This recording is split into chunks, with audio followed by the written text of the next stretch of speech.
그런가 하면 검찰은 또 다른 시각을 제시했습니다. 조선일보 보도에 따르면 유령 직원을 내세워서 윤미향 의원 측이 보조금을 수령했다는 겁니다.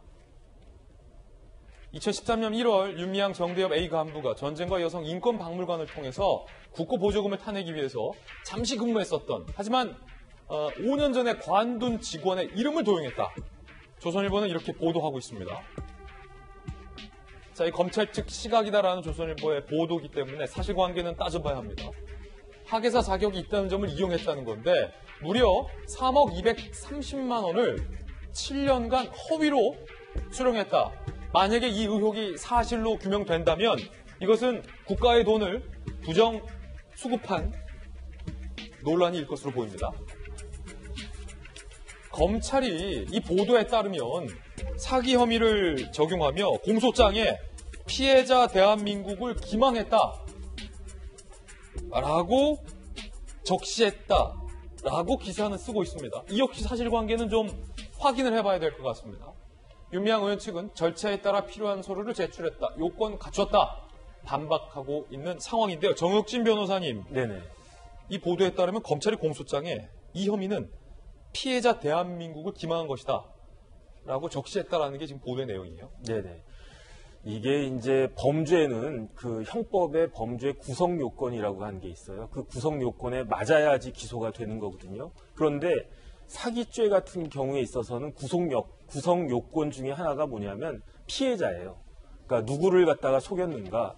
이 사목 관련해서 앵커께서 잘 말씀해 주셨지만은 학예사가 필요한데 박물관 관련해가지고 정부로부터 돈을 받으려면 학예사가 없었다는 거 아니겠습니까? 그렇기 때문에 기본적으로 보조금 관리법 위반은 뭐 당연히 들어가는 거고요. 여기에 추가적으로 그 국가를 그러니까 기망이 되는 그 피해자가 누구냐, 여기에 대해서 문제가 되는 것인데, 그런데 이제 그 기망되는 피해자가 그 대한민국이다라고 하는 것이 딱 되는 거죠. 그래서 사실은 이건 뭐 법조인들 입장에서 보면은 사기죄 관련해가지고 일반적인 내용이긴 하지만 굉장히 제가 봤을 때는 상징적인 의미가 있는 것 같아요. 예. 왜냐하면 피해자가 뭐 개인, 뭐 정혁진이만 뭐 누구나 이번 사기업이 아니고 피해자가 대한민국이었다. 이것이 일반 국민들한테 울리는 그 울림은 사실 상당히 큰 것이 아닌가, 저는 그런 느낌을 받았습니다. 윤미향 의원의 기소와 가진 의혹에 대해서 민주당은 윤 의원의 당직과 당원권을 정지한다고 발표했습니다.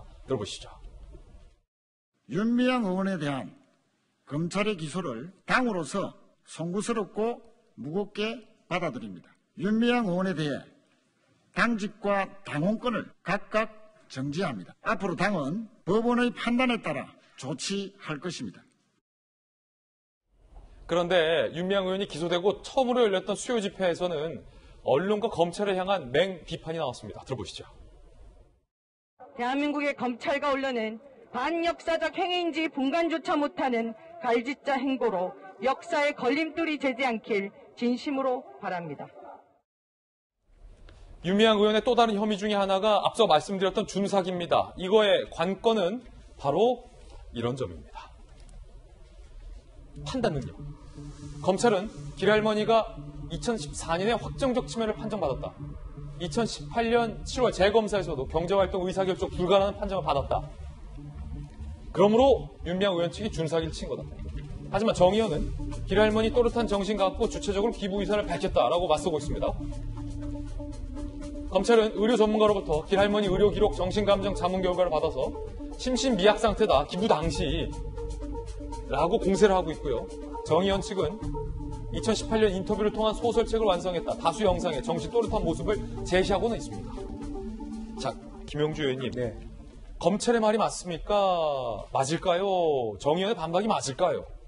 저는 이것은 조금 다툼의 여지가 굉장히 있다고 보여집니다. 그러니까 실제로 2014년부터 말하자면 치매 검사에서 19점을 받았고 2018년 7월 달에도 재검사에서 17점을 받았다라고 하는 것은 일반적인 의사결정에 있어서 정확한 판단력을 갖고 있지 않다. 심지어는 뭐 방금 다녀간 어떤 사람에 대해서 그 사람 왜 안 오느냐, 또 텔레비에 나오는 윤미향 씨에 대해서 저 사람 누구냐, 이렇게 정도 말씀하시는 것으로 보면 그것은 이제 저 할머니의 가족들에 대한 그 말하자면 의견입니다. 이제 그런 정도라면 정상적인 의사표명이 쉽지 않다라고 하는 검찰적 요구가 일면 타당한 점 보입니다만은 그 당시에 2017년에 상을 받으신 분들이, 인권상을 받으신 분들이 5명이에요. 예. 5명 중에 김복동 할머니하고 또 일본에 계셨던 송 할머니는 기부를 했습니다. 김복동 할머니는 5천만 원. 또 일본에 사실은